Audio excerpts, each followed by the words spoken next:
Now, podcasting around the world, this is Zero Context.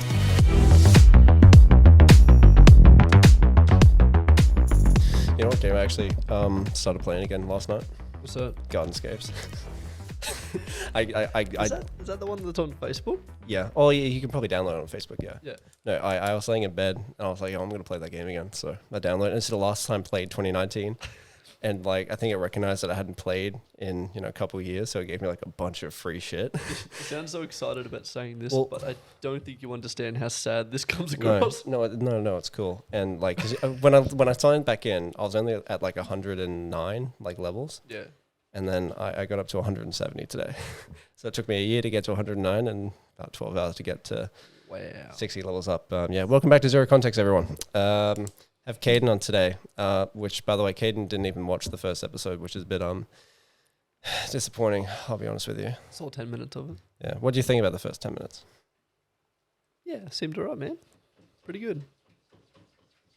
Messy, no. What the fuck? Sorry, my cat is like trying to get into the garage. Don't go into the garage. She's going into the garage. Messy, no. Anyways.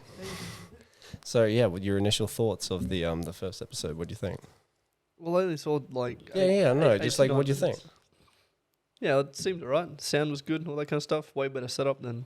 Shit Talk Show? Previous endeavours. Yeah, sure. Let's name it. Yeah, I should have watched the whole thing. I had some pretty good feedback on the last episode though. Gilly and I apparently had some pretty good chemistry, bounced off each other really well. Overall pretty good feedback, which I'm pretty happy with. But yeah, we always said you were going to be up next, so welcome to the podcast. Thank you. KAYDN and I moved to Brisbane a few years ago, back in 2016. 16. Yeah, 2016. Yeah, and like we, like I said in the last podcast, I moved to Brisbane for film studies. Which, by the way, I need to clarify. I picked this up. I said that I went to film school and then I got out of film school. When I say I got out of film school, I graduated. I did not drop out. I actually finished it, but I just didn't really enjoy it. But you dropped out, KAYDN. You studied at the same school. We both went to SAE, and KAYDN did game studies. How was that? Game design. Oh yes, not great. So, I guess I had an inkling of what the course was gonna consist of before I went into it, but I just didn't realize that majority of it was maybe 50% came down to coding. Right. And I can't express enough to anyone how much I hated coding. It's the worst thing I've ever done in my life. Have you ever coded before you went to film school? Gaming school? What do you want to call it? Gaming school. Game design? Game design, okay. No, I've never coded before. Okay. So it's not that it was definitely like difficult and confusing when you first start, but it's so tedious and boring. Like I couldn't stand it. And it was only 3 or 4 weeks after they got us to start coding, I just left.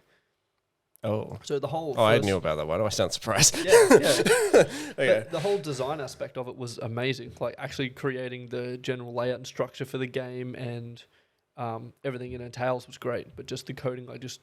Absolutely not. I don't want any part of it. Why did you want to go into gaming? Because I remember the reason why I went to SAE was because, well, it went hand in hand. Like it was a great film school. It looked like a great film school.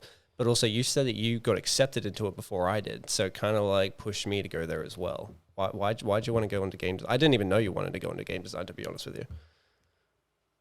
Well, I honestly just thought it would be really cool.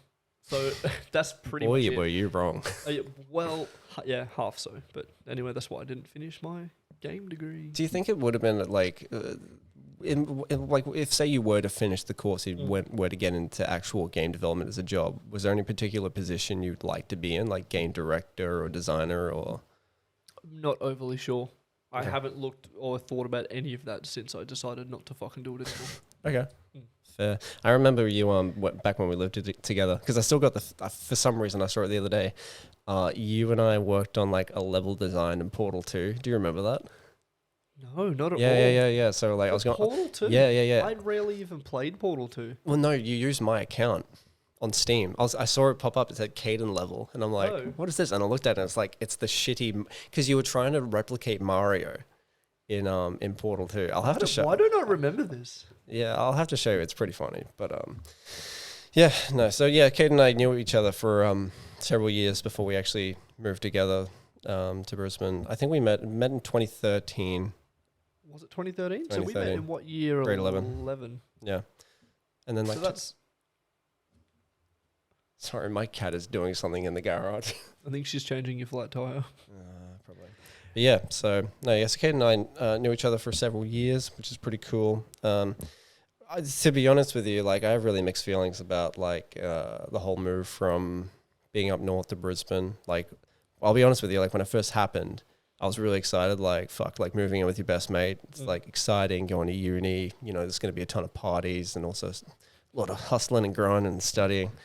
And it was cool, but like, you know, fast forward 5-6 years, I have really mixed feelings about living in Brisbane. I don't think I've actually spoken to anyone about this, but like, I really do have mixed feelings about living here now. I don't know how you feel about it, but like, you know, once you do something for a while, you kind of like get used to it and you kind of want to do something different. And I feel like that's why I started Zero Context, because we just needed to do something different. Yeah. But Jesus Christ, what? I'm starting to feel like maybe it's Brisbane. I don't know. Mixed feelings. Definitely could be. I definitely know for a fact when it comes to any type of place, whether it's something as small as the house I live in. So I couldn't live in the same house for more than probably a year. Well, you're always on the move though. You never were always in the same house when you were growing up, right? No, yeah. So as soon as we hit, I was in year 8, we moved, and then we moved a good 4 more times throughout high school. And ever since I've moved from up north down to Brisbane, I've moved house like once every year, pretty much.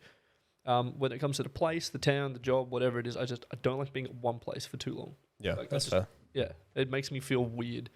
Like I'm stuck.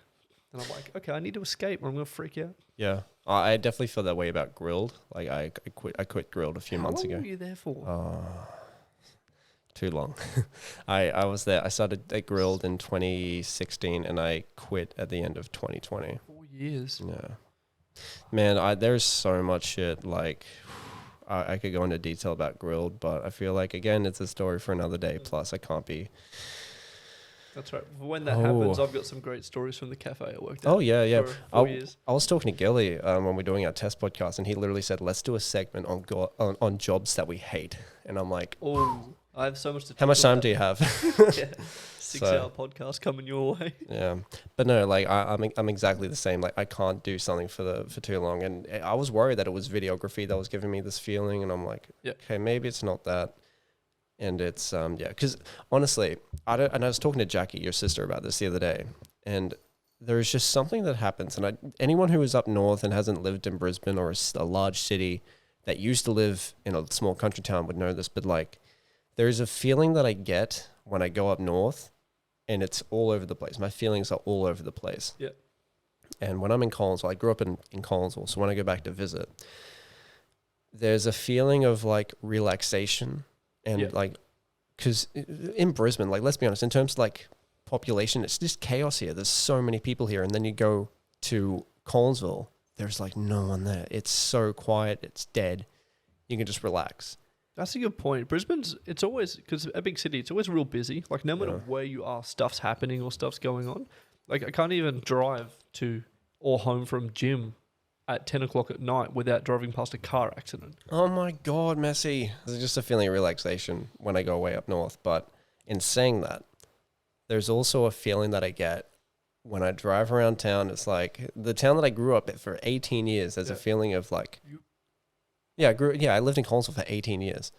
Yeah, I wasn't like you. I didn't move anywhere. Like I was in Collinsville for 18 years. Did you not know this? No, that's also just shocking because it's so weird to think that someone spent like 18 years in one place. Like, that blows my mind. Yeah, and that's what I get. It's like I think there's a feeling of comfort. Like I can't. I need to get out of here. Like I can't be in Collinsville for too long. I actually get I get a really strong sense of I need to work. Like I need to grind. I need to hustle. As lame as that sounds, but that is the feeling that I get when I go back to Collinsville. Like I can't stay here. Yeah. And then when I come back to Brisbane, it's like cool, work mode. Like do a heap of shit, which is it goes hand in hand. But yeah, that's just the feeling that I get when I go up north. I remember a few years ago you said that because you used to do a lot of writing. You used to do a lot of rapping. Several years ago. Let's bring that up. Yeah, sure. But one of the things you said was that you get more inspired when you're at the beach, and you feel like since you've been at Brisbane, away from the beach and everything, because up north is like arguably one of the best beaches in Australia. Like it's nice. Not Airlie Beach though. Airlie Beach sucks. Oh, Airlie Beach is which is ironic because of the name, but Airlie Beach actually has the worst beaches you will ever see. If you want to go to a good beach, go to Horseshoe Bay in Bowen. Yeah, actually Horseshoe.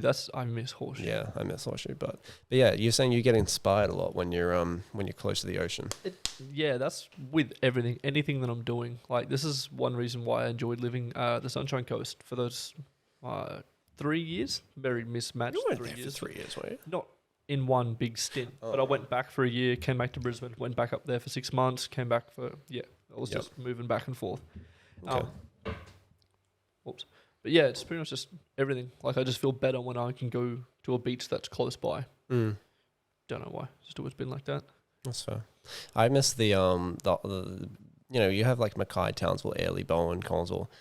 All our friends are all over the place. And like if you want to go somewhere, it's kind of like a mini road trip, which is something I really miss. Like I really like driving. So I always loved road trips. Jump in the car for 4 hours with some people and just go do something. Yeah. It doesn't even matter like what you're doing, just go for a drive. Yeah, I miss. And now, if you want to do a road trip up north, you got to drive 12 hours. So hey, it's going to take a whole day. Yeah, it's exhausting. Like I've done the drive a handful of times, and it sucks. Like it's not fun at all. But especially because of all the road works that are happening in Rockhampton in particular, it sucks. Like they literally add an hour onto your goddamn trip. Yeah, no, it's dreadful. But yeah, I honestly really do miss living up north, and I feel like there's something somewhat pulling me back to move up there, but at the same time I can't because my business and all my clients are here. Yeah, which I love working with them. I love appreciate everything that the business that we do, but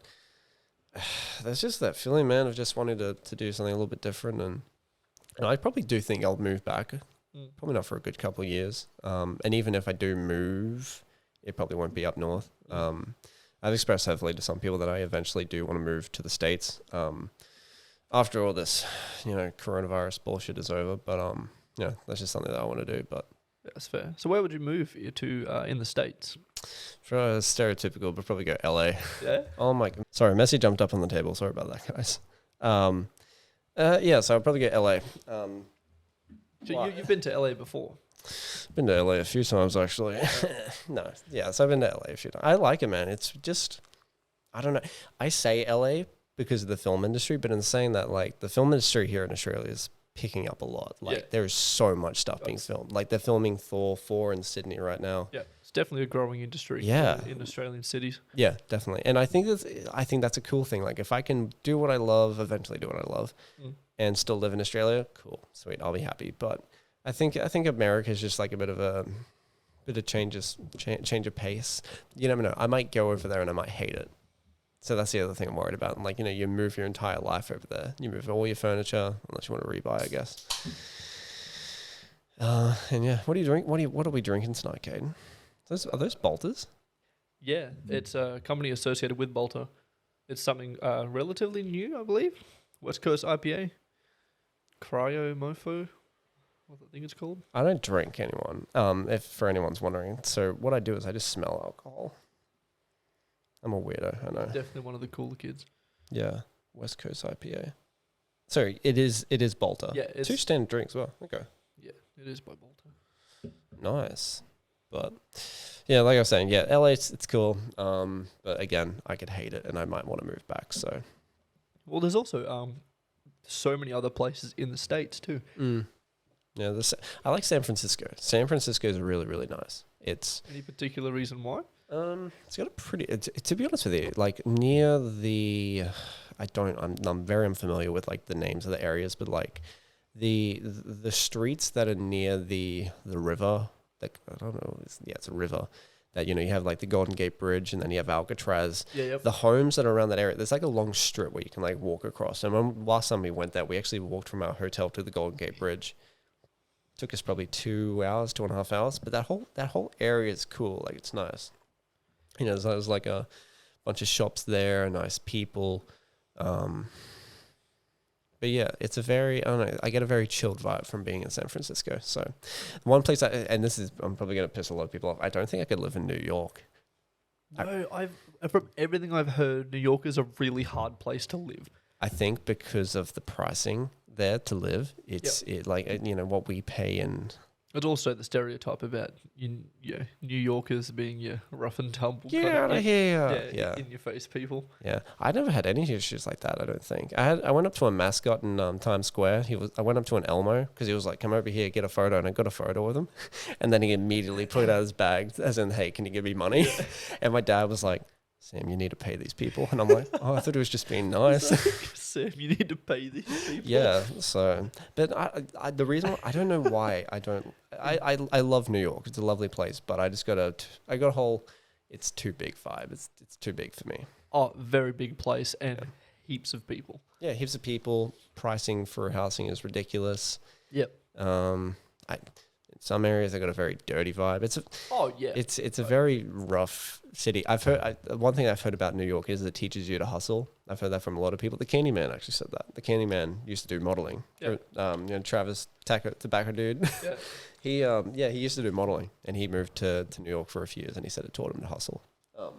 Interesting. I don't know if anyone knows, but I'm all about the grind. I'm all about the hustle. But yeah, I don't know. So that's just my opinion on New York. Other than that, don't really know what I really, because if you look at America compared to Australia, like America is massive. You got like 200 million people compared to what, 20, 30? I don't know. We have like 23 or 24 million. But I may be butchering that, but like 23. Yeah. It's ridiculous, and that's when coronavirus. I know we're getting super off subject here, but when coronavirus went down, we criticized America for not coming down on it harder. Yep. But they were saying to us, it's a lot easier for you guys to do it because there's 150 million less people than here. So, which is fair. That's why we didn't have particularly the worst of it. That's why countries with 20 times the amount of people did a lot worse with coronavirus because 20 times the amount of fucking people. Yeah, and that's when lockdowns and everything like that happens here. It's like we can come down like in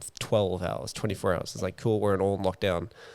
Most of us are obeying the laws, and the people who don't usually get called out for it. But it's a lot easier for us to do it. But yeah, no, America's cool. Maybe on the cards in a few years, but until then, Brisbane's my place to live. Unfortunately, Brisbane's home. But yeah, I don't know. One of the things that I did want to speak about, I've got to stop saying that. One of the things I want to speak about is there's a particular year that KAYDN and I always bring up, and I think we may be able to touch on it a bit and give a bit of advice to the people who are just finishing school. But KAYDN and I graduated high school in 2014.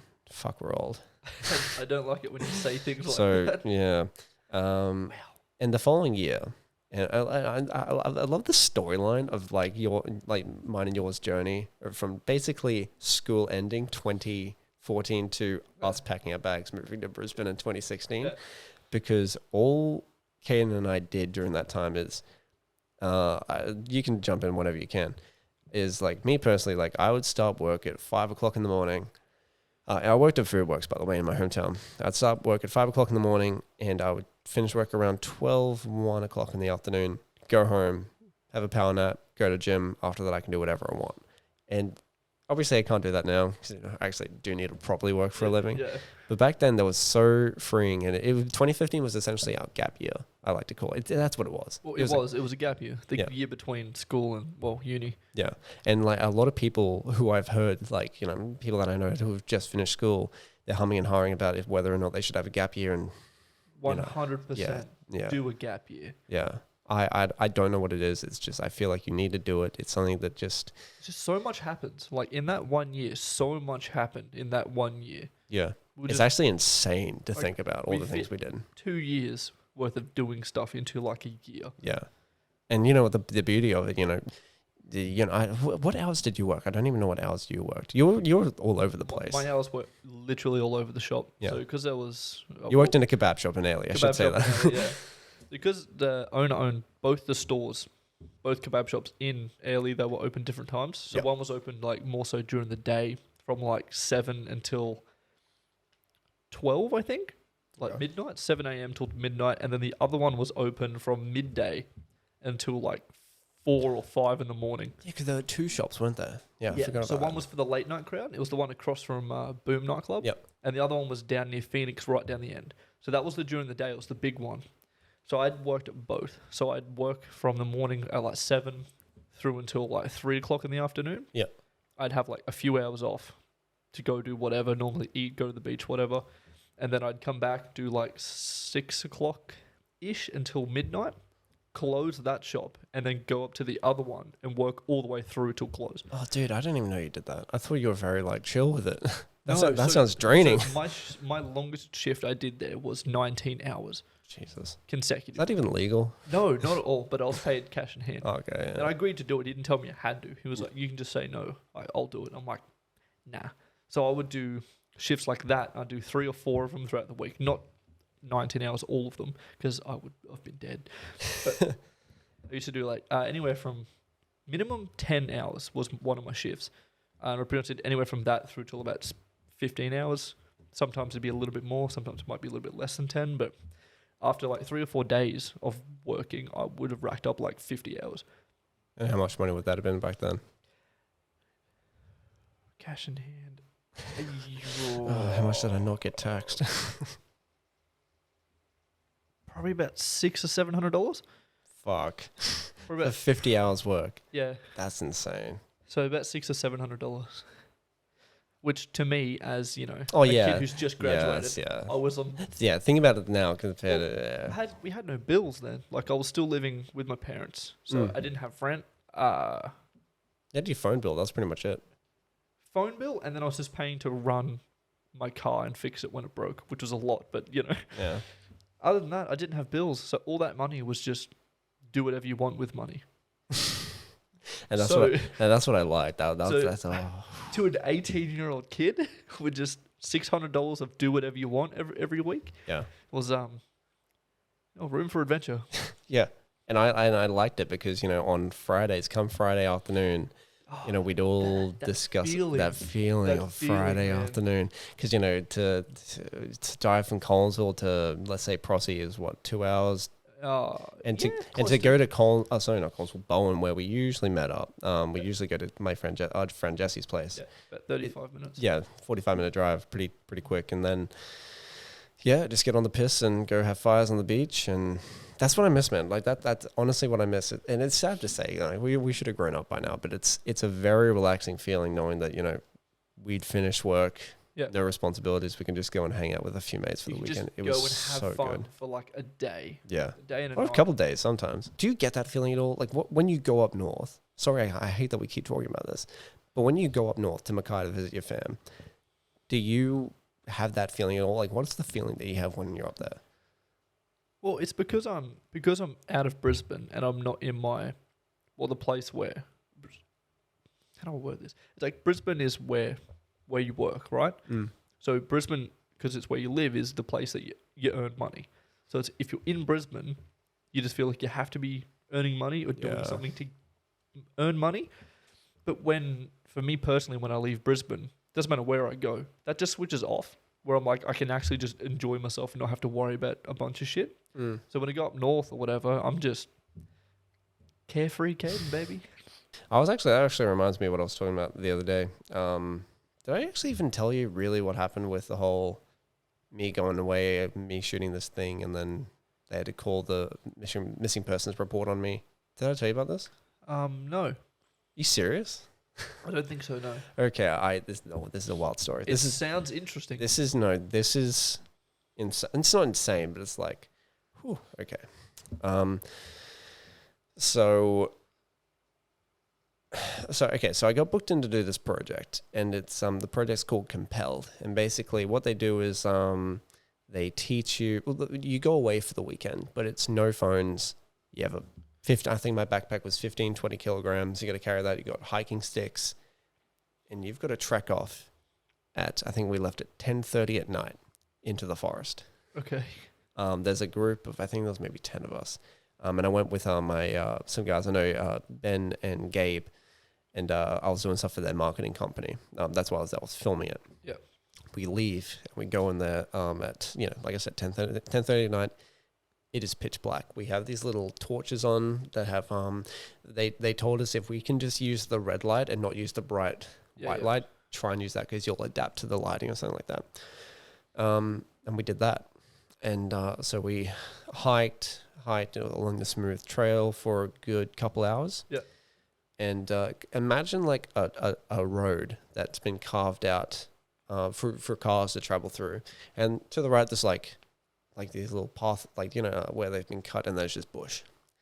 We're walking on the smooth path for a while, and then the leaders stop, and they turn, and then they say, "Alrighty, guys, we're going to enter the real forest now.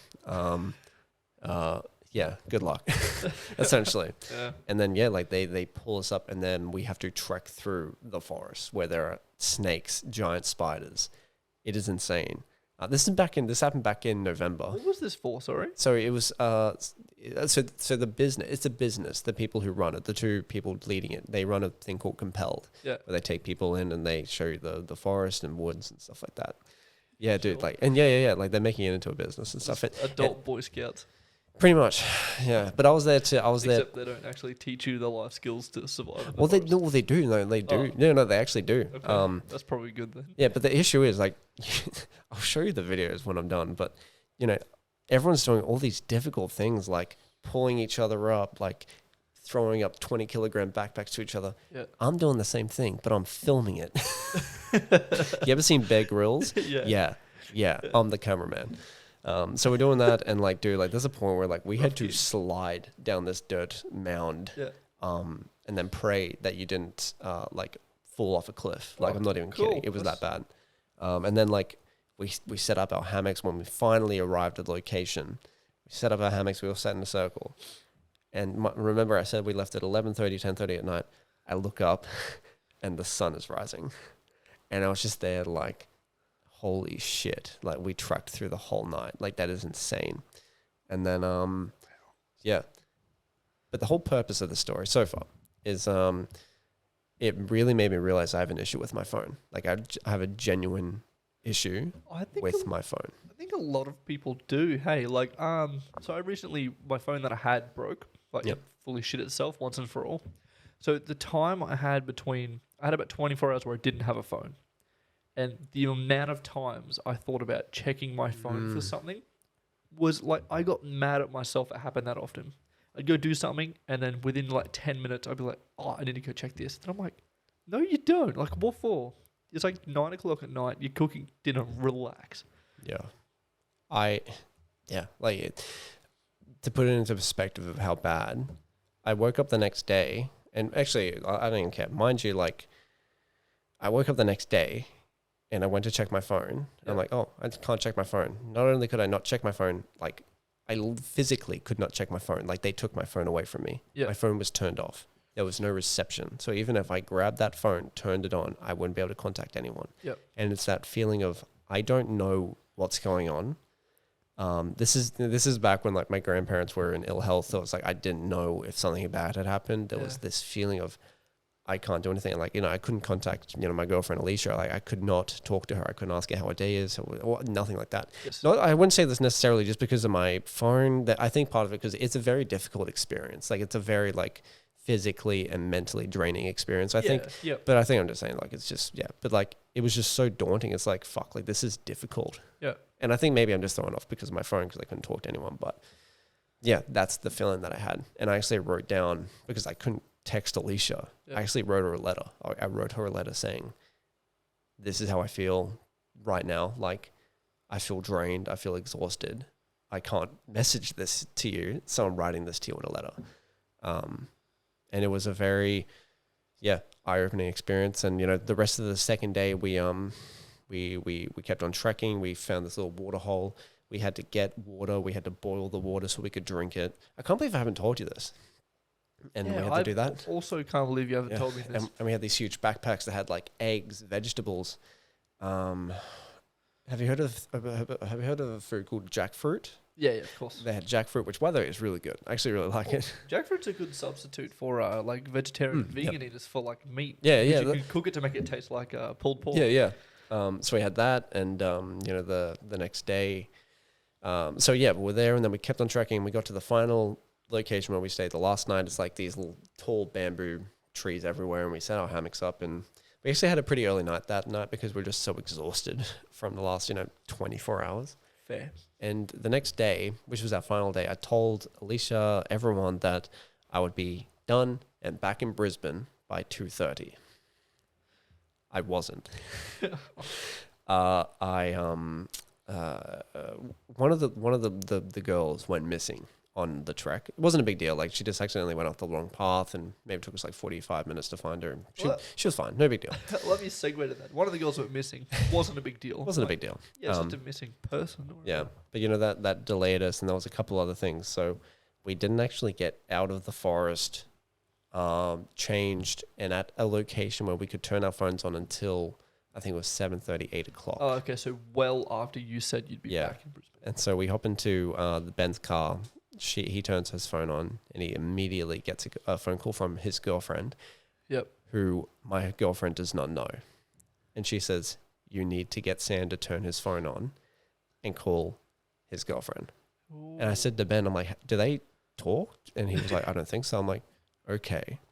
And I turned my phone on. I don't think I've ever had that many notifications in my life. Just from everyone, like Alicia, family. Snapchat, Instagram, phone calls. I had phone calls from my nana, who lives up north, my dad, my mum, my other mama who lives in Brisbane, Alicia, all saying, can you please call us back? We've contacted the police. Do you have a missing persons report out for you, please? Wow. And I call Alicia, and she bursts into tears. Explained to her what's happened. Immediately call my mum. She burst into tears. Wow. People thought you were missing, dude. People thought I was dead. That is insanity. Yeah. And yeah, so I think the moral of this story, and what I think this really does, it made me realize that, like I said before, I think there's a connection to your phone that I think needs to be broken sometimes. And even to these days, I turn my phone off. Like, if I'm cleaning the house, I turn my phone off. I don't turn on. And then unfortunately, when I turn it back on, I'm bombarded with notifications because everyone's trying to contact me. But not only that, it's like, everyone's trying to contact you. Everyone's trying to, like, the only form of way of communicating to you is through your mobile phone. What was it like before you had a mobile phone? Because back in 2013, I didn't even want a phone. Before I got my first phone, I told my parents I do not want a phone. I was the same, actually. Yeah. Actually, I am going to cut this out. I do need to show you something. And I'll show this in the physical podcast as well for those watching. I'll be right back. So that whole situation happened. And Christmas Day comes. And, everyone likes to throw funny gifts around and stuff. I don't know who gave this to me. I don't know if it was my mom or my sister. But I got this for Christmas. And then look at the back.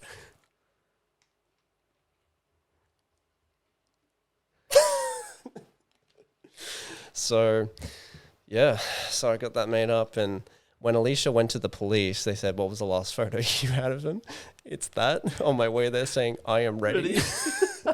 Imagine going from that photo saying, I'm ready, to a missing persons report. So yeah, for anyone listening to the audio version and can't see, my family made a mug that says MIA, missing in action. And then it's supposed to look like a movie poster, and it says, imaginations run wild in this epic true story of survival. And then it says, directed and produced by Samuel Lawn, starring Samuel Lawn. And then it says something on the back, which I'm not going to talk about. So, yeah. So that's the moral of that story is fuck phones. Wouldn't you agree? It's a pretty interesting story, hey? Yeah, I can't believe I haven't heard that. You had a missing persons report put out for you. That is awesome. It's pretty cool. Yeah. They had to go down to the cop station at, I think it was 11 o'clock at night. Hey, I said, hey, I'm here. You walk in like, guys, I'm here, it's fine. They're like, who the fuck are you? Yeah. So It's me, Sam, the guy. yeah, and you know what? Dude, it's one thing to tell you what happened, but to actually do it yourself, you would know exactly how I feel, like how I would feel. But I came home that night, had a physical shower for the first time in 3 days, which is just amazing. Yeah. And then I laid in bed and I closed my eyes, and I shit you not, the only thing I could see was the forest. I closed my eyes, and the only thing I could see was the forest. Weird. Yeah. So it was crazy. I was and so Ben, the guy who goes and does it now, Lex as well. Lex is a lovely person, really good, decent, decent, good person. Yeah. Decent, good person, good guy. So they do it all the time, and they do it frequently, and so yeah, they're trying to make it into a business. I was there to. So how are they able to do this? Just have people sign up and take them into the forest? So it's a national park. So I don't know. I don't even know where it is. I don't think I'm even allowed to say where it is. I don't know where it is. Okay, that doesn't sound Oh, great. no. It's more of just like no one could really Google Maps where the path is. Oh, I think this is where I can go. Because the whole time I was there, I was saying to Ben, like, what are we doing? Like, can you please just tell me what's coming next? And he's like, it's whole part of the experience, man. He's Canadian. He's like, it's a whole part of the experience, dude. And I'm like, I hate you. So, yeah, they do it often. Yeah. And I kind of thought to myself, would I do it again? Yes, but I can hear hesitation.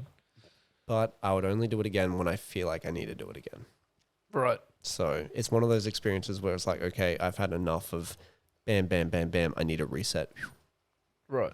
Because that dude, and it worked as that for you. Yep. The next day, because I probably shouldn't have, but like the next day I went straight back into work and I filmed. I think I've had like 3 or 4 projects back to back. So I had like 3 property videos, video with Tack Edge, and I had a weird feeling, man. Just the whole day, I just had a weird off feeling. Yeah, right. And it just wasn't. It was good, and like I was talking to Ben throughout the day, and he was like, "How you feeling?" I'm like, "Weird." It's just being because when we finished, the reason why I didn't immediately call and turn on my phone was because Ben wanted us to adjust back to society. And he thought the best way of doing that was to go to the pub, which was cool. It was fun. It was good to chat. He's not wrong. Yeah, it was good. It was cool to chat with the guys there, and yeah, like would I recommend it to other people? Absolutely, like absolutely. Don't take I wouldn't even say the negatives. It's good positive experience because it brought out issues that I need to have a little bit more thought to. But I would 100% recommend it to people. So so the business is called Compelled for anyone wanting to check it out. Interesting. And yeah, so you just go off into the woods for a few days. I don't know if they do it. I don't know if there were talks that there's also a 5-day version of it. So you go on the woods for 5 days. I just did the 3-day one, 2 or 3-day one, which is pretty cool. But yeah, and I hadn't done anything like that in ever. Like I've camped before, obviously, but no boiling water so I can stay hydrated. None of that. And that's what it was. It was like none of the actual like, oh hey, we're like here with only what we've got. Yeah. No phones or anything. We've got to actually eat, drink, and yeah. Dude, I'm just thinking about it now. It's like, it's insane because I didn't know what it was. I thought it was like I had to build my own shelter. Yeah. Like that's what I thought it was. And thank God there were hammocks. Thank God for the hammocks. Thank God for the hammocks. They were actually pretty comfy, to be honest with you. If there was no hammocks, I wouldn't have gone. So yeah, no, but we all shared the food. We all shared the the utensils, the stuff we need to boil the water and stuff like that. And you learn a lot of stuff. Like Ernie, another guy, did a whole lesson on how when he goes to foreign countries, certain foreign countries. There's this little device that has a little it's like a UV light, and if he's at a restaurant, and he'll put it in there, and he'll spin it to purify and clean the water, just to make sure there's nothing wrong with it. How does that work? Yeah, I don't know if it's a UV, but there's this little device that you put in, stir it for a little bit, and it helps clean the water. My cat is still running around. My God, I don't know what she's doing. I'm sorry if you can hear it, everyone, but yeah. So that's my missing in action story. That's the photo you took as well, on top of Mount. On the hike. What mountain was that? Was that the big one? Yeah, Tibbergarten. Tibbergarten. Yeah, that was cool. Yeah, I really enjoyed that. We need to do one another. Like, because that was the first time I've done like a climb up a mountain just without having any information about what I'm doing. and then just getting halfway up and then realizing I kind of have a thing with heights. You did, didn't you? I did. I remember that. I kind of freaked a little bit. So we were fine on the way up. Just for context, where is this? This is on the sunny coast, right? This is Mount Tibrogarden, for everyone wondering. A lot of people may know about it, but we climbed it about 6 months ago. Sorry to interrupt, but yeah. Yeah, I remember driving to it, and we're like, I wonder what one it is. We're like looking at it, and then we looked at one. We're like, oh, what if it was that one? That'd be so crazy. And then we get closer, and it was that one. And we're like, oh, that's the one. What the fuck? How are we supposed to? How long did that take to climb? An hour and 45 minutes? 2 hours? Yeah, we were up in about an hour and a half. Yeah. And we got back down in like 30 minutes. Yeah. It was a big climb. We stayed up there for like an hour and a half or so. So like a 4-hour day is what we took to do it. Yeah. We did Mount Gun Gun. Is that how you pronounce it? Yeah, Gun Gun. Gun Gun the day before. To be honest, my legs killed after that. They were exhausted. Because there's so many steps. It's like... Gun Gun is just like, hey, here's 800 steps. Yeah. Go for gold. Not 800, but you know. They have warnings everywhere as well. It's like, hey, you're going to be climbing up cliff faces that are like this. Yeah. So, yeah, you may die. Because I remember we met a dude at the top. And he was like, yeah, I did this once. And I heard that there was like a group of like tourism people up here. And they got airlifted off because it started raining. Yeah, it pissed down rain and made like the way down just a slip and slide of death. Yeah.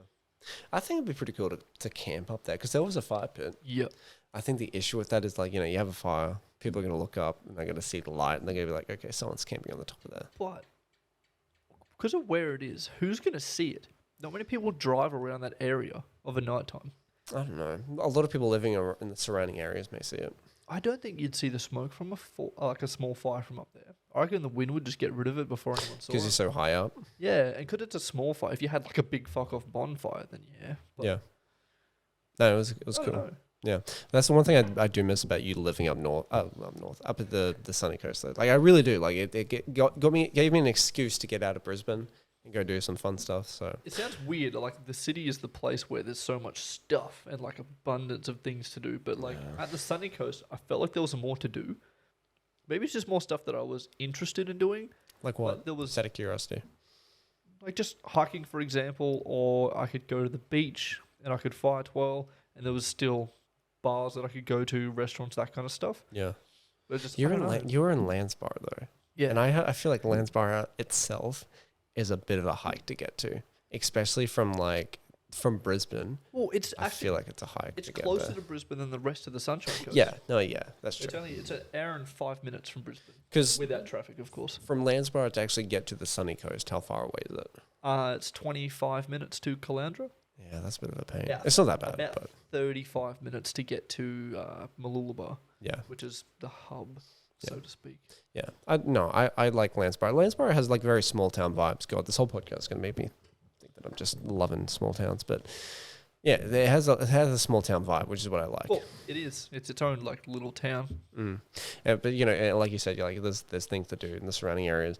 I only went hiking with you once. I've only been hiking in that kind of way once. We went twice because we went Gun and then also Tibrogarden. Oh yeah, but in terms of like separate occasions, like not one day after another. I've only done it once, but we did it. We did Gun and then went Tibrogarden. Literally the next day, yeah. God, we're so smart, clever. Yeah. And I remember I was going to say another night, but yeah, I had to come back to good old Brizzy. But yeah, we definitely need to do one of those again.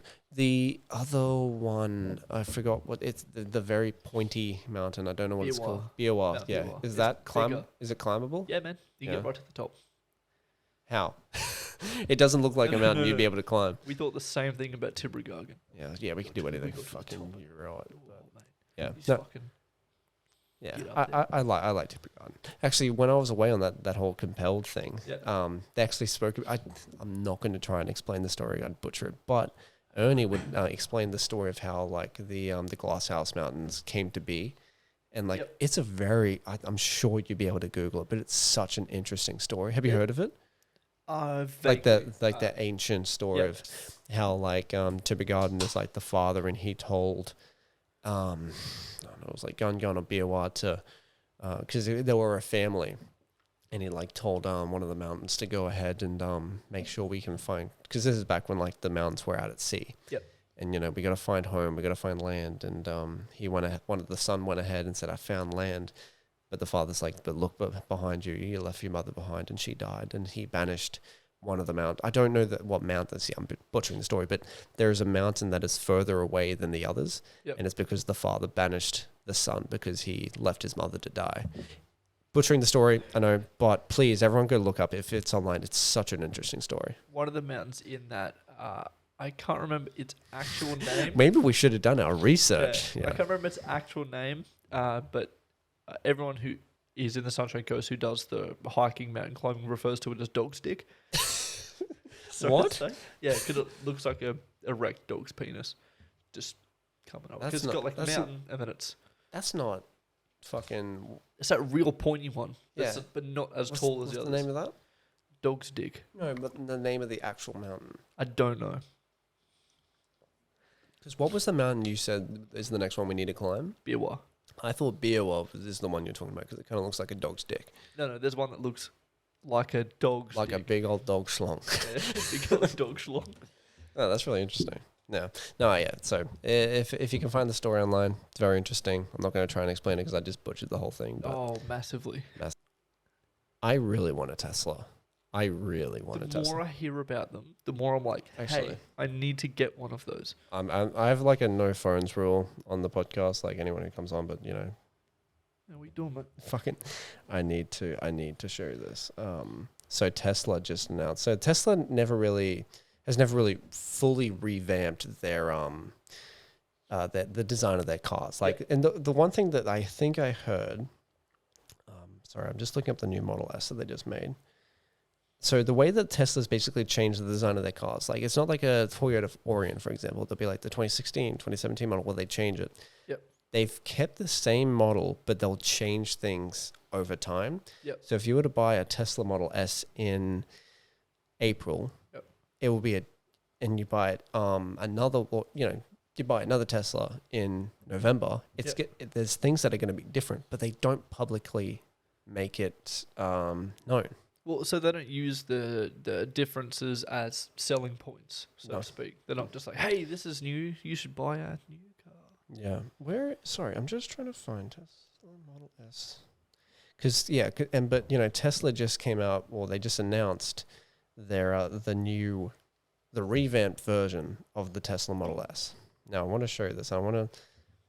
There's something here that I want you to see if you pick up on. So, what features in this what are the things that stand out to you, real quick? I don't know if it's a bit too dark. I can brighten it up for you.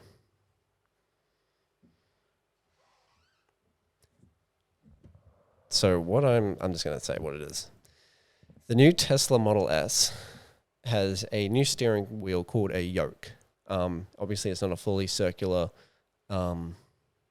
steering wheel, so it's in the shape of a U. There's no controls. There's no controls that control the reverse, forward, the way the car goes, the direction the car goes. The car knows where you need to go. It also has a gaming computer that is powerful enough to run The Witcher 3. You don't actually get to drive the car. You get in and it just takes you back to the Tesla store. Yeah. It's like, hey, buy another one. Hey, buy me. So the first thing I noticed was that it's just mountains? Just white mountains for the background. Yep. Not very creative.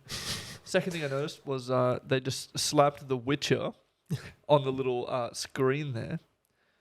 Because you can connect a wireless controller and you can play games in your car.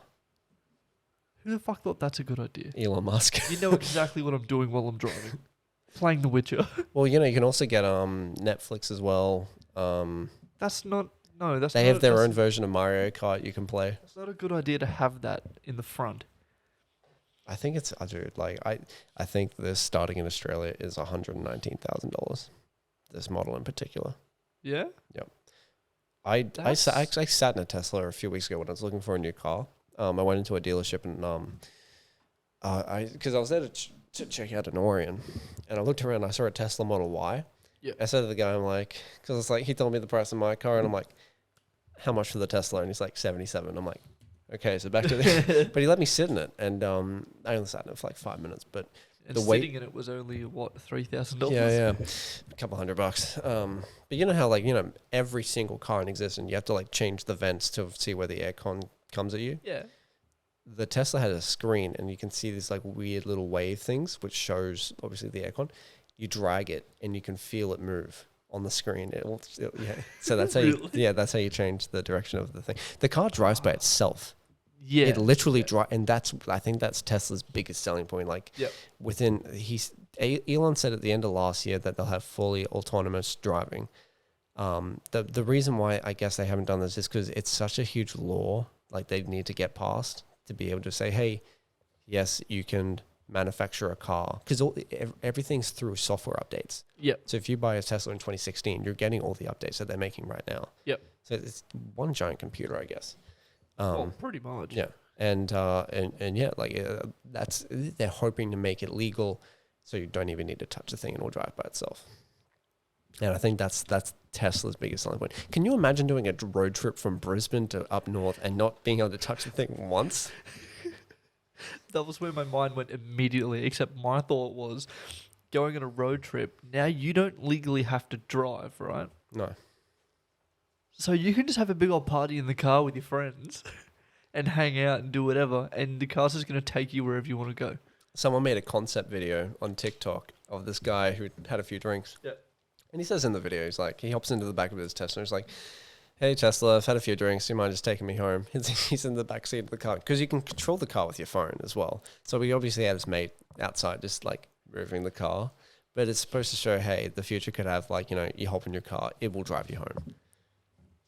And Tesla just released Tesla taxis in New York. I think there's only one. This is a few months ago, so they probably have more now. But yeah, Tesla taxis. Pretty game changing. Yeah, man. Yeah. Whenever I feel like I'm being lazy or I could be working a little bit harder, I just see what Elon's doing, and I'm like, maybe I can work a little bit harder. I don't realize that he sold 20,000 flamethrowers. Yeah. So that's the podcast you're watching, the first one. Yeah, it was the first one. Yeah, was it 10 million he made? Yeah. So he sold like 10,000 caps, and that was $1 million. Yeah. And then he said, "I'm so pissed I didn't get one." I saw it on Twitter. Like, I was like, the flamethrower. The flamethrowers. Yeah, they're only. You were gonna buy a flamethrower. Yeah, they're only $500. You're saying that so casually, like it's not that expensive. I was going to buy a flamethrower. Yeah. What for? No, well, it's called not a flamethrower. That's how they were able to make it legal. That's why they were able to get it into countries, because it says it's not a flamethrower. Nothing to do it does. It is a flamethrower. It does. No, it doesn't. Not a flamethrower. Elon even had to go and say to people not to buy it. No, he said, well, that's what he said. He's like, but he also said, this is not a flamethrower. He said that.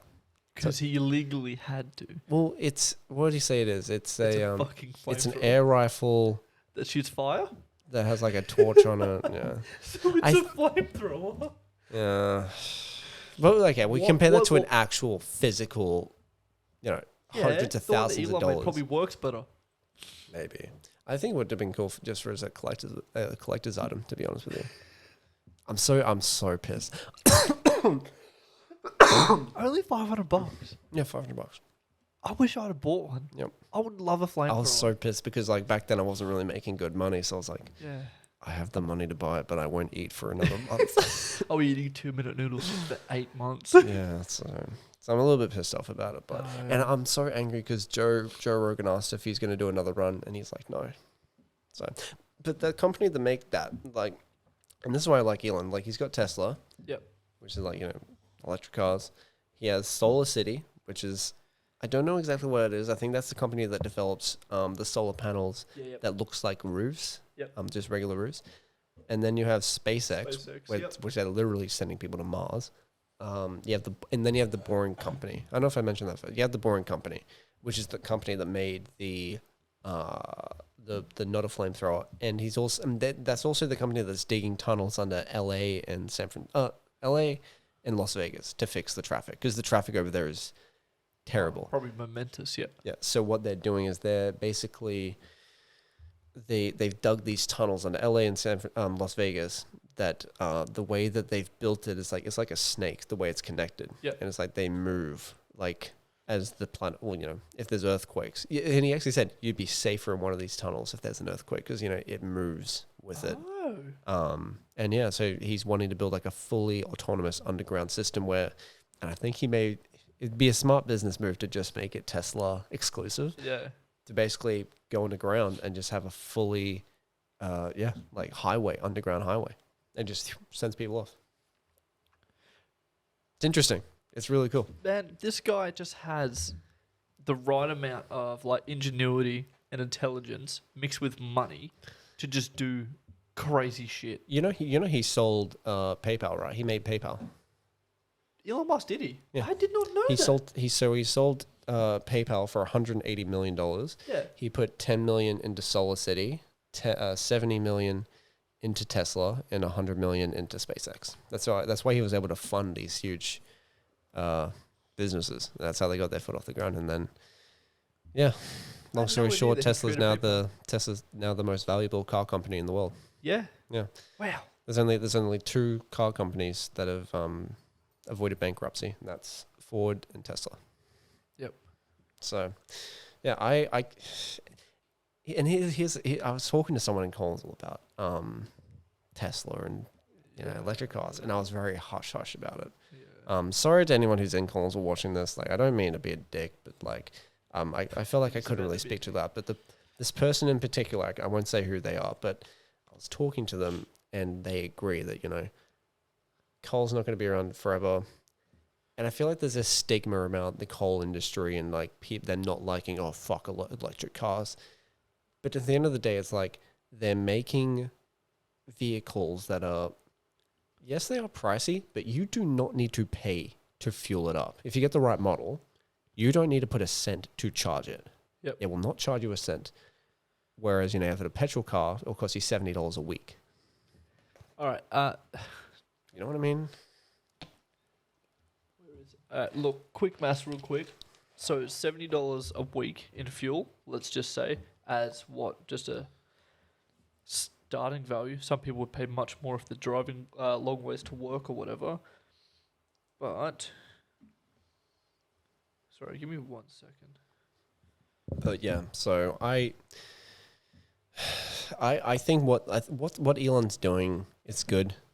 Like it is. Like, let's just be honest. 100%. Like, it's. But unfortunately, there are people out there who just don't like it. They're like, well, how do the motors work in Teslas? How does the wheel spin? There's oil. I'm like, Do you know what it sounds like? What? It sounds like probably mainly men having their little egos hurt because they won't know how to fix a car. Yeah. Because it won't be mechanical, so to speak. Mm. But the biggest reason why I want I want a Tesla is have you heard of the Roadster? The Tesla Roadster? No. Just Google it real quick while you're on your phone. Sorry, what I was just doing was I was working out how much you would pay for fuel over the course of 5 years. Yeah. Yeah, it's $18,000. That's crazy. Yeah. A Tesla would last you way longer than that. Yeah. Over 1 year, it's $3,500 Holy shit. in petrol for a year. That's not cool. And that's not including bigger trips that you make. That's just averaged. Mm. But I think the reason why people don't really like it is like when you go to charge these things, they cost. Oh no, sorry, they take. I think it's just over an hour to charge. But it's cool what Tesla does at their charging stations. Like they usually have like coffee shops where you can go in, park the car for an hour, do some work, relax. You get a discount at the coffee shop if you own a Tesla. Well, I think they're Tesla specific stations. Oh, of course, because you can't charge other cars there. No. Yeah. So I know there are certain fuel stations here in Australia that actually do have charging ports, but yeah, I don't know. But the reason why I want the Tesla Roadster is because once it's finished, it's going to be the fastest production car on the planet. It's literally going to be the fastest car in the world. Yeah. That is a big title. Look it up real quick. It's just the Roadster. Just the Roadster, yeah. And you know what's funny? So the Tesla Model S that I was just talking about, yeah. so they announced the Tesla Roadster back in 2017, 2018. Yeah. And they've just been developing it for the last few years, just making sure they can make it perfect. Yeah. During that time, they've also developed the new Tesla Model S. and it's faster than the Roadster. So I didn't. So what they're going to do to basically keep up with it, they're going to have to make the Roadster faster somehow. They actually, you know what?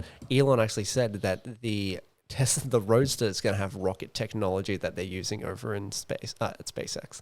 That doesn't belong on a car. and Joe, I remember I was watching the Joe Rogan podcast, and he was like, "Oh, is it going to hover?"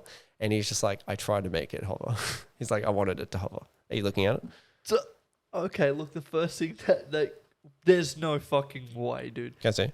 0 to 100 in 2.1 seconds. Yep. That's so 1. 2, and you're at 100. No. Okay, you need a spacesuit to be in the passenger side of a Roadster. Like, there's going to be actual G-force. The only issue is they're so expensive. Actually, top speed of over 400 kilometers per hour. The other alternative. Reserve now. Do you want one too, or like? I think it's only $100. Put me down. Put me down. Fuck, you might be able to afford it by the time it comes out. You're probably better off going with a Tesla Cybertruck because they're only $40,000 USD. Yep. They're very cheap. So the base reservation for the Roadster, 66 grand. Oh, okay, sorry. The Founders Series reservation, $326,000. Bullshit. Really? Can I quickly see that? Of course you can. Fucking It's Jesus. fine, it's just my phone. 326 grand. There's only 1,000 available. Yep. So they're only planning on making kilometer range 1,000. That's pretty decent. That is good. That is what you'd get out of a... No, that's more than what you get out of a general car. Like my Orient can only go 600, 700. On a full tank? Yeah. Really? Yeah. I get 600 Ks out of the Ute. And it depends on the fuel they put in as well, which I think is funny. Oh, of course. Yeah. You put in that E10, it's good for you. Yeah, that's crazy. Fuck miles. I hate it how they compare it to miles. That's insanity, man. 4-wheel drive. 4-seater as well. Yeah, I looked at that. Yeah. Doesn't look like it, eh? No, not at all. So, that is insane, dude. no, Elon's making moves. But yeah. So that's Elon and Tesla in a nutshell. But yeah, I can't talk about. Yeah, I mean, I'd love to have a conversation with someone about like electric cars and everything from Collinsville, but it's just a huge stigma. I'd rather just avoid the conversation. It's also because in towns like Collinsville, a lot of people work in the mining industry. Dude, that's the thing. The main reason why people are there. It's a coal town, of course they're gonna have somewhat issues with it. But I normally like dude, my dad works in the coal industry. Yeah. I don't care. Coal's not going to be around forever. It's an unfortunate fact. And also, it doesn't really help when China's not buying our coal at the moment. Sorry, Australia. Yeah. That's very true. Yeah, so, I don't know. That's just, my thoughts on it. But the whole moral of that story was, Elon's working a lot harder than everyone. I think it's 6 hours sleep, you know that? Just funny. I've heard that from a lot of different things. I've watched a few different, not motivational things, but just informational. Yes, you have. Fuck off. I listen to it. I don't. It's no shame. I don't drink almond lattes, Sam. I don't go to yoga class. So almond lattes? What the fuck? Doesn't matter. Let's move on. Yeah. But, yes. So. But more informational, just of people that are, I don't know, talk about success. I'm sure you've had the same thing where you've just watched things or you listen to people who have talked about success and different ways that they've reached their own success and just things that they think will be universal. I watch a lot of Conor McGregor. I actually have 3 songs on my phone, and it's Conor McGregor motivational speeches. Yeah? And he speaks about how the reason why he's in the position that he is in today is because of his insane work ethic, is what he says. And, what he basically said is that, the reason why he's in the position that he is in today is because, probably not these days, but, a few years ago, 5, 6, 7, 8 years ago, all he did was fight. Yep. He said he didn't do anything if it didn't have anything to do with fighting.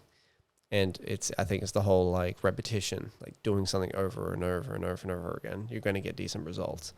But yeah, a lot of people can shit talk McGregor, but I really find the dude inspiring. Oh, Like he really inspiring. he made a statement in the UFC. Oh yeah, Like when absolutely. it comes to UFC, there's not anyone who doesn't know who McGregor is. Mm. Like anyone who owns a television.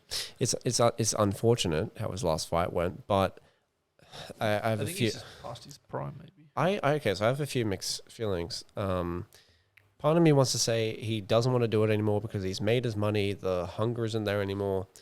Yep. But also, did you watch the latest fight? No, I haven't seen it. It's not the Conor McGregor we knew. He was very.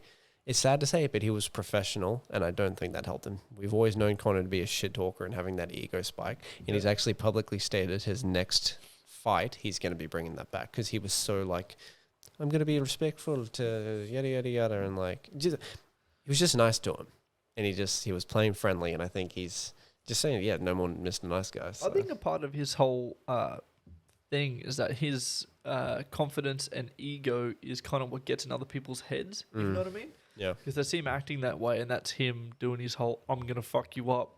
Yeah. You know, to put it in.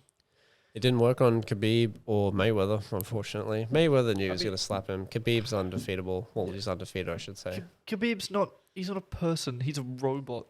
The dude used Built to in Russia. he used to wrestle with bears when he was younger. That's what I'm talking about. He's not a person. He's ascended to a new level. He's retired. He's having another chat with Dana White. Yeah. The guy who runs the UFC. Yeah. And Dana's actually said that Khabib McGregor 2 would be one of, if not the biggest fight in the world. Oh, Top 3 easy. 100%, because everyone wants to see McGregor get a bit of redemption. I think if he... What will happen is Khabib will just slap him down again. Khabib was there at the Conor fight. He was there because Dana brought him in to say, hey, is there anyone here? Does this want to bring you back? And I think if Conor won, Khabib would have been like, okay, let's see what we can do here, because like Conor and Khabib do not like each other. You've seen the bus video. They do not like each other. So it's like a genuine, like, no friendly manner at all. It's like an actual rivalry. Yeah, It doesn't it just is. come down to fighting in the ring. It's outside of the ring. Like, they fucking hate each other. I actually loved their fight because, before UFC matches, they say, if you want to touch gloves, do it now. They just stood there. They did not do anything. But yeah, I'd love Conor to come back. Khabib is undefeated, and if Conor could beat him, not only would it redeem him, he fucking took out Khabib. That is insane if he's able to pull that off. Give him a whole new accolade. Yeah, so I don't know. I really thought I thought Conor was going to do a lot better in his last fight because I was following his training on Instagram and he was just like tunnel vision focused. Like, it was just. But yeah, I think it was just the leg kick in round 2 kind of like put him out. So you should watch the fight. You'll see what I'm talking about. But yeah, I don't know what it is, man. It's just not really is the Conor. A lot of people have said that's not the Conor we know, unfortunately. So yeah, hopefully he comes back. But yeah, getting off subject. But yeah, no, I do watch a lot of motivational stuff. Have you heard of The Rock's motivational speeches? Probably not the ones you're talking about. It's not speeches. It's more of like people have taken sound bits from his Instagram posts. Like, right. He's like, I just got off the plane, landed. I'm here in the Iron Paradise. Yep. He's like, this is 1 o'clock in the morning. If you're watching this, you better be doing something productive. And it's just, The Rock is another person I look at when I'm like, I feel like I'm being lazy. What can I do? Yeah. Look at The Rock. So like another example of like the epitome of success. He's someone I would look at and think, now that is a successful person. Do you ever look at people who are successful? And I really do think people's opinion on this shows a lot about their character. When you see people who are successful, like, McGregor, The Rock, what are your initial thoughts when it comes to thinking about that kind of person? I don't know if it sounds... actually, let's leave it at that. I don't know how it sounds, but it's almost like they've just found their thing, if you know what I mean, or things. They've just like, even like The Rock, he's pretty diverse in everything he does. So he's just handpicked a bunch of things, and he's like, this is what I do, and he does them well. Like, it's the same with like Conor, like you said, when he was in his prime, hitting his peak of success. He didn't do anything that didn't revolve around fighting, which is what he did professionally. If it relates to success, I think it's just your whole world revolves around whatever it is that you want to be the best at. Yeah. And I don't know, it's exactly that. It's not, I want to do this, I want to do it well. It's, I want to do this, I'm going to be the best at it. And striving for that. Even if you never are, that's not the point. The point is you're always striving to be the best at it, which comes with success, I guess. Yeah. I think a better question is, do you see inspiration or do you see judgment when you think about those people? The Rock, Conor McGregor. Do you see inspiration or do you want to judge them? And the reason why I say that is because you've heard of the stigma and you've seen the stigma of people who are successful. A lot of people tend to be like, well, fuck them. They're yada, yada, yada, yada. Their parents gave them all their money. Oh, well, they don't deserve it. I'm like, people like that who are that successful, I don't know. I think I'm also inspired, like not judgmental at all, just because it's still them as a person. So even if they got given what they need to start or they were helped the whole way throughout, it still takes a certain type of person to meet that kind of success. Like if The Rock was someone slightly different, he could have not been anywhere near as successful in anything he did. He might have been helped along the way. He may have been given things as aid along, whatever. But that doesn't take away his success at all. Like, it's still his success. He still made it to the point that he's at. Yeah. I am. To be honest with you, whenever I see people who are successful, regardless of what people consider success, whether that's, if they've built a tiny small business, I see inspiration to that compared to, a dude who gets 100 million per fight. Yep. It doesn't matter. Like I love being around people who are driven, successful. Because, there's a saying, there's your network is your net worth. And I think there's something really cool about that. It's like, I don't really like being around people who aren't being, what's the word? Not being productive, but also not being positive. Yeah, right. There's just something. And when I'm around people who are like that, and, they just judge people and talk shit, it's like, it's just draining. It's like, get the fuck away from me. Like the dreary people that just, it's not even you want to be, you just have to put up with them. They're just there. No, you don't need to put up with them. You just tell them to fuck off. Yeah, true. I mean, I don't know. I kind of noticed a similar thing where I hit an age where I don't have the energy for it. Like getting into arguments and stuff? Just, I don't fucking care. I don't care. If you're right, great, don't care. If I'm right, also don't give a fuck. Like, I don't care. Yeah. I'm pretty much in the same boat. There's it just makes no difference. Getting into arguments and just it's fucking draining, dude. Like, just do something else. Right? It's like, pick anything else, do that. Well, I guess it's the stereotypical saying, like, when I feel like this is something they'd say when we were in like primary school or something. Oh, they've got nothing better to do.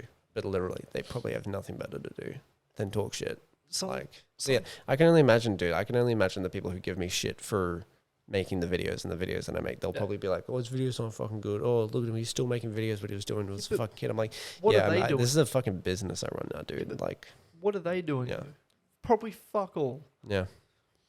It's funny. Like, it's generally funny. I haven't met anyone. Like, no one's actually come up to me and said, "Tim, your videos fucking suck." Yeah. Anyways, we might actually call it there, guys. We've been going for an hour and 30 minutes. Yeah, that's probably good. So, place to call it. But yeah, thank you so much for watching. Bit of a weird episode, this one. We're all over the place talking about mountains and hiking and going missing and hospitality. We jumped a lot, but that's... It's what we're all about. But yeah, so yeah, new episodes every Friday, guys. 6 p.m.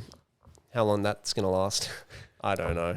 But yeah, no, this is cool. If anyone can, please just give us some feedback in the comments below about anything that can be improved. I actually really would appreciate it. I read all comments, all 3 comments that were on the last podcast. But yeah, you got anything else to put into that?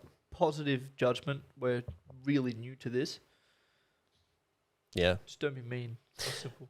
Yeah. But like we said, guys, well, we don't actually say it at all. If you like it, please like the video. Don't forget to subscribe. You can catch us on YouTube, Google Podcasts, Apple Podcasts, and Spotify. So many things. But yeah, no, this is cool. I'm enjoying this. Next episode is going to be KAYDN myself and Gilly. So it's going to be That's exciting. it's going to be the Infinity War of Zero Context. The cinematic universe is all going to come together. Hell yeah. Yeah, but yeah, like I said, guys, thank you for watching, and we will see you next week.